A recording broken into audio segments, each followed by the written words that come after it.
शिवसेना उद्धव बाळासाहेब ठाकरे गटाच्या उपनेत्या सुषमा अंधारे आपल्यासोबत आहेत. आपण त्यांच्याशी बातचीत करणार आहोत. ताई, मागच्या काही दिवसांमध्ये आपण पाहतो की सातत्यानं ठाकरे गटावर आघात होताना काही दिवसांपूर्वी शिशिर शिंदे गेले, त्याच्या आधी 2 माजी नगरसेवकांना पक्षप्रवेश केला. आता थेट सध्याच्या विधान परिषदेचे आमदार असणाऱ्या मनीषा कायंदे ह्या देखील आता शिंदे गटात गेलेल्या आहेत. कसं ह्या सगळ्या घडामोडींकडे बघताय? हा कसोटीचा काळ आहे आणि हाच एक काळ असतो की ज्या काळात निष्ठा सिद्ध करण्याची एक संधी असते. जेव्हा एखादा पक्ष जसं एखाद्या जमीन एखाद्या रोपाला वाढण्यासाठी क्षार, माती, पाणी सगळं पुरवते आणि ते रोप मोठं झाल्यानंतर त्या जमिनीची धूप होऊ नये, ज्या जमिनीने आपल्याला क्षार पाणी दिले आहेत त्यामुळे त्याला ते उन्हाळ्यात सावली देतं, पावसाळ्यात त्याची माती वाहून जाऊ नये म्हणून आपल्या मुलांनी ती माती घट्ट घट्ट धरून ठेवतं. निष्ठेचा गुण न चालता बोलता येणाऱ्या झाडामध्ये इतका असेल तर माणसांमध्ये किती असला पाहिजे. ज्या लोकांना पक्षाने प्रचंड दिलं, मोठं केलं, त्या लोकांकडून खरं तर असं काही होण्याच्या अपेक्षा नसतात. काल मला ती माहिती मिळाली त्यावेळेला माझ्यासाठी सुद्धा ती एक शॉकिंग न्यूज होती. कारण 4-5 महिन्यांपासून सातत्याने मनीषाताई शिंदे गटाच्या संपर्कात होत्या. म्हणजे मला वाटते त्या ज्या म्हात्रे आहेत त्यांचे बंधू बंटी म्हात्रे यांचा एक वाढदिवस होता. त्या वाढदिवसाला त्या गेल्या होत्या, त्याचे फोटोग्राफ्स आले होते. तेव्हा आम्ही त्यांना बोललो होतो की ताई असं का करताय, तर त्या प्रचंड अस्वस्थ होत्या. त्यांचं असं म्हणणं होतं की मला सेकंड टाईम कंटिन्यूशन मिळेल का. दुसरीकडे राहुल शेवाळेंचे आरोप चालू होते, त्याबद्दलही त्या खूप अस्वस्थ होत्या. दुसऱ्यांदा मग मला वाटतं मुख्यमंत्री एकनाथ शिंदे साहेबांचा एक कार्यक्रम होता शिवउद्योगाचा, त्याही वेळेला त्या मंचावर होत्या. आम्ही तेव्हाही त्यांना बोललो की तुम्ही आत्ता कशा काय, तर मला कुठेतरी आत्ता माझी व्यवस्था बघावी लागेल अशी त्यांची धाटणी होती. तिसरा एक इन्सिडन्स आहे की जेव्हा म्हात्रेंचं रॅलीतलं ते गाडी प्रकरण झालं त्यावेळेला यामिनी जाधवांच्या सुरात सूर मिसळून त्या फार महिलांवरच्या आघात आरोप याबद्दल बोलत होत्या. पोटतिडकीनं त्यांनी बोललं पाहिजे, कुठल्याही महिलेबद्दल बोललं पाहिजे. पण जेव्हा माझ्या संबंधाने गोष्ट झाली तेव्हा मात्र मनीषाताई काहीच बोलल्या नाही. ही आमच्या सगळ्यांना चकित करणारी गोष्ट होती. सगळ्यात महत्त्वाची गोष्ट की त्यांच्यावरती विदर्भाची जबाबदारी होती, संभाजीनगरची जबाबदारी होती. विदर्भात आमच्या एक शिल्पा बोडखे म्हणून आहेत, ज्या संघटिका आहेत. या शिल्पा बोडखे खूप अशा ग्रासरूटमधून बांधणी करतात, खूप तळातनं काम करतात, पण त्यांना जाणीवपूर्वक त्या सतत टीस करत राहिल्या. आणि का करत होत्या तर शिल्पा बोडखे यांनीसुद्धा आम्हाला 2-3 वेळा ही गोष्ट सांगितली की गेली 3-4 महिने त्या शिंदे गटाचा निरोप घेऊन शिल्पा बोडखेंशी बोलण्याचा प्रयत्न करतायत. पैठण, सिल्लोड, संभाजीनगर, लातूर या ठिकाणच्या महिला संघटिकांना त्या बोलण्याचा प्रयत्न करत आहेत की आपण तिकडे गेलं पाहिजे. म्हणजे ही गोष्ट अशी अचानक घडली असं नाही, तर हे प्रिप्लान चालू होतं. त्यांना काही माणसं फोडण्यासाठी थांबवलं गेलं होतं आणि त्याचा मुहूर्त जाणीवपूर्वक मग वर्धापन दिनाच्या दिवशीच बघा धक्का, हादरा अशा बातम्या करणं, मला असं वाटतं की त्याचा आम्ही फार कॅज्युअली घेतो ही गोष्ट. तुम्ही आता एक गंभीर आरोप केलात की त्यांचं 4-5 महिन्यापासूनच हे सगळे प्रयत्न चालू होते आणि जाणीवपूर्वक त्यांना थांबवण्यात आलं होतं. आणखी असं कुणी आहे असं तुम्हाला वाटतंय का? आणि ज्या पद्धतीनं तुम्ही आरोप म्हटलात बोलताना की राहुल शेवाळेंना काही गंभीर आरोप केले होते. राहुल शेवाळे यांच्यावर रिंकी बक्सला या तरुणीने आरोप केले. रिंकी बक्सला ही सगळ्यात पहिल्यांदा कोणाच्या संपर्कात होती तर ती मनीषा कायंदेंच्या संपर्कात होती.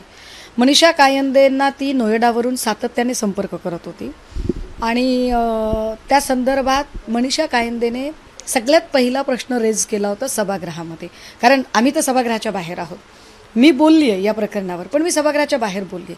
सभागृहात हा प्रश्न रेज केला होता तो मनीषा कायंदे यांनीच केला होता. आणि यानंतर राहुल शेवाळे यांनी त्यांच्यावर अत्यंत वाईट शब्दात टिप्पणीसुद्धा केली होती, ज्याने त्या प्रचंड अस्वस्थ झाल्या होत्या, अस्थिर झाल्या होत्या आणि नागपूरच्या अधिवेशनाला जायला त्या तयार नव्हत्या. त्यांना भीती वाटत होती की नागपूरच्या अधिवेशनात पुन्हा एकदा राहुल शेवाळे त्यांच्याबद्दल अशाच गलिच्छ टिप्पणी करतील का. यावर पक्षाने सुद्धा त्यांना सांगण्याचा प्रयत्न केला की तुम्ही खऱ्या आहात ना, तुमची जर चूक नसेल तर तुम्ही घाबरता कशाला. म्हणजे आपल्याकडचे जे BJPचे जे समाजसुधारक आहेत, ज्येष्ठ समाजसुधारक किरीट सोमय्या, हे पण सांगतात की कर नाही त्याला डर कशाला, घाबरता कशाला, तुम्ही काही केलेलं नाही आहे ना. पण त्या घाबरत होत्या, त्या नागपूर अधिवेशनातही जायला घाबरत होत्या.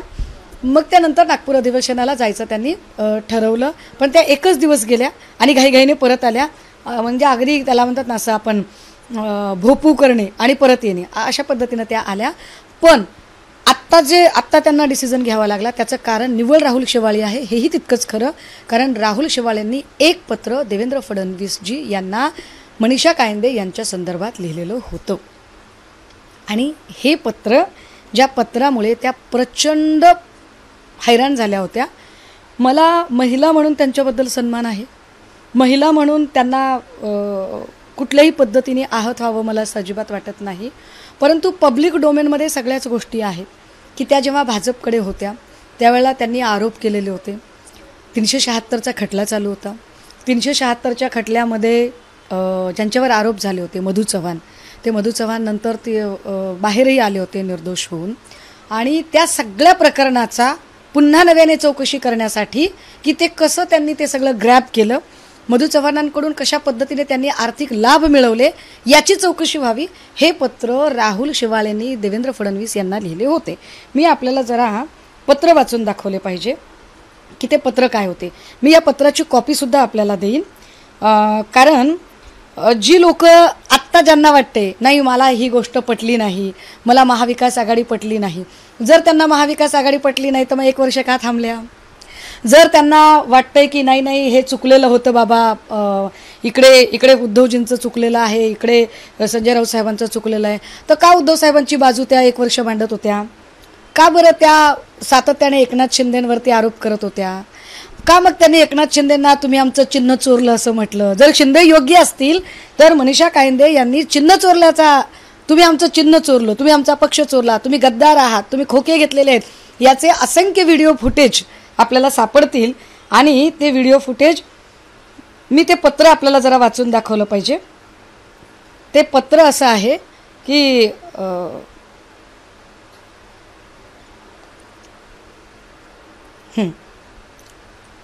प्रति माननीय नामदार देवेंद्र फडणवीस साहेब, उपमुख्यमंत्री महाराष्ट्र राज्य. विषय विधान परिषद आमदार मनीषा कायंदे यांच्याकडून होत असलेल्या ब्लॅकमेलिंग व धमकीकरिता केलेल्या गुंडटोळीच्या वापरांची चौकशी होण्याबाबत राहुल शेवाळेंनी मागणी केली आहे देवेंद्र फडणवीस यांच्याकडे. राहुल शेवाळे त्याच शिंदे गटात आहेत ज्या शिंदे गटात आता मनीषा कायंदे गेलेल्या आहेत. म्हणजे आरोपी आणि फिर्यादी अब एक ही कश्ती में सवार है. सस्नेह जय महाराष्ट्र. माननीय महोदय, उपरोक्त विषयाबाबत माझ्याकडे काही गंभीर माहिती प्राप्त झाली आहे. या माहितीतील तपशील हा धक्कादायक आहे. ही माहिती आपल्याकडे सादर करीत आहे जी खालीलप्रमाणे आहे. सन 2007-08 मध्ये ज्येष्ठ नेते माननीय आमदारांबरोबर, इथे राहुल शेवाळेंनी नाव वगळलेलं आहे, मी ते नाव घेऊ इच्छित नाही, पब्लिक डोमेनमध्ये नाव सगळीकडे माहिती आहे, ठीक आहे.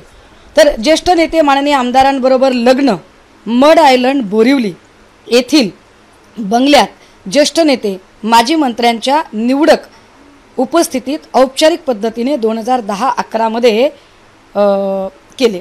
सदर नेत्याला त्यांच्या विरोधातील तक्रारीही नंतर केल्या. तक्रारी लैंगिक शोषण भुईवाडा पोलीस ठाणे येथे दाखल केल्या आहेत. सायन विधानसभा येथून भाजपतर्फे 2009 मध्ये निवडणूक लढवली व त्याच्याच आधारावर निवडणूक निधी म्हणून ₹50 लाखाची मागणी, ही मनीषा कायंदे यांनी 50 लाखाची मागणी केली त्या संबंधित नेत्याला, ज्या संबंधित नेत्यासोबत मनीषा कायंदे यांनी मड आयलंड येथे लग्न केले असे राहुल शेवाळे म्हणत आहेत. पुढे त्यांनी सांगितलेलं आहे की 50 लाखाची मागणी व ती मान्य न झाल्यामुळे तक्रारी म्हणजेच ब्लॅकमेलिंगला सुरुवात झाली. मनीषा कायंदेने त्याच्यात ब्लॅकमेलिंग करायला सुरुवात केली. दरम्यानच्या काळात त्या ज्येष्ठ नेत्याला कळले, म्हणजे निदर्शनास आले की त्याच्या स्वीय सहायकाबरोबर सदर महिलेचे दारू पिऊन रंग उधळणे, हा शब्द माझा नाही, राहुल शेवाळे लिहित आहेत, दारू पिऊन रंग उधळणे रात्री 2-3 वाजेपर्यंत चालू झाले होते. त्याचप्रमाणे वेलू नामक धारावी स्थित होर्डिंगचा व्यवसाय करणाऱ्या व्यक्तीसोबत सुद्धा दारू पिणे चालू होते. सदर नेत्याच्या लालबाग येथील 1 BHK फ्लॅटमध्ये टाळे तोडून यांनी ताबा घेतला. त्या सोसायटीने रीतसर कायदेशीर कारवाई करून त्यामुळे त्यांना बाहेर काढले. गाडी, ड्रायव्हर, घरखर्च हे सगळे तोच भाजपचा नेता करत होता. किमान 3 वेळा विदेशी यात्रा, सोने त्यांच्याकडून प्रचंड प्रमाणात कायंदे यांनी घेतले. MD कॉलेजमध्ये लेक्चरर म्हणून त्यांनीच लावले. मनीषा कायंदे यांची नोकरी सुद्धा त्याच नेत्यांनी लावलेली आहे. व त्यासाठी MD कॉलेजला 1 कोटी इतका सरकारी विकास निधी दिला. PhD साठी गाईड, मनीषा कायंदे यांच्या PhD साठीचा गाईड सुभाषनगर चेंबूर येथील प्राध्यापक त्यांनीच देऊन PhD हातात पडेपर्यंतचा सर्व खर्च सुद्धा केला. आता पुढे असं म्हटलंय त्याच्यामध्ये अजून, कुप्रसिद्ध गँगस्टर जेव्हा संबंध बिघडत गेले तेव्हा आर्थिक लाभांश कसा मिळवलाय. कुप्रसिद्ध गँगस्टर DK राव याच्याकडून सदर नेत्याला धमकी देणे, दबाव आणणे इत्यादी उद्योग केले. MD कॉलेजमध्ये सदर नेत्याच्या मुलीने यांना म्हणजे मनीषा कायंदे यांना कॉलेज आवारात जाहीररित्या मारहाण केली. त्यांचे दादरचे राहते घर म्हणजे त्या नेत्याचे, ज्या नेत्याशी यांनी लग्न केलं होतं त्या नेत्याचे दादरचे राहते घर, वडिलांचा दवाखाना, दुकाने सदर नेत्याकडून लाखोंचा खर्च करून वेल फर्निश्ड करून घेतले. स्थावर जंगम मालमत्ता जमा केली. सदर प्रकरणावर भोईवाडा पोलीस ठाणे येथे तक्रार. त्यांनी ज्या ज्येष्ठ नेते कार्यकर्त्यांचा उल्लेख केला होता त्यांना माननीय आमदार पोलीस ठाण्यात घेऊन गेले व त्यांनी हे खर्च खोटे आहेत, आम्हाला असा काही घटनाक्रम माहीत नाही अशा तऱ्हेचा 2-4 लाखाच्या स्टेटमेंट नंतर सदर विषय सेट केला. दोघांनी मिळून असं राहुल शेवाळे सांगतात, पत्रावर सांगतात, रिटर्नमध्ये सांगतात. तरी सदर माहितीच्या आधारे आपण तातडीने या विषयाची मनीषा कायंदे यांच्या संदर्भाने चौकशी करावी. धन्यवाद. लेटर हेडवर लोगो आहे राहुल शेवाळे. हा विषय खाजगी असेल आणि या खाजगी विषयामध्ये ज्या मधू चव्हाणांवरती त्यांनी 376ची केस टाकलेली होती आणि त्याच्या प्रकरणामध्ये हे सगळ्या ज्या सेटलमेंट आणि नंतरच्या गोष्टी झाल्या आहेत आणि त्याची चौकशी शेवाळेंनी मागणी केली, ती चौकशी होऊ नये या भीतीपोटी मनीषा कायंदे तिकडे जातात आणि जाताना जर त्या सन्मान्य पक्षप्रमुखावर शिंतोडे उडवण्याचा प्रयत्न करत असतील तर आम्ही सगळे पक्षातले जे लोक आहेत ते गप्प का बसू. त्यांच्या जाण्याबद्दल शुभेच्छा, कारकिर्दीला शुभेच्छा. कुणालाही आपली प्रगती करायचा अधिकार आहे हे मी कालच म्हटलेलं आहे. त्यांनी कशी प्रगती करायची, आम्हाला प्रगतीची व्याख्या ही निष्ठा जपणे, तत्व जपणे आणि आपला नावलौकिक वाढवणे याच्यात आम्हाला प्रगती वाटते.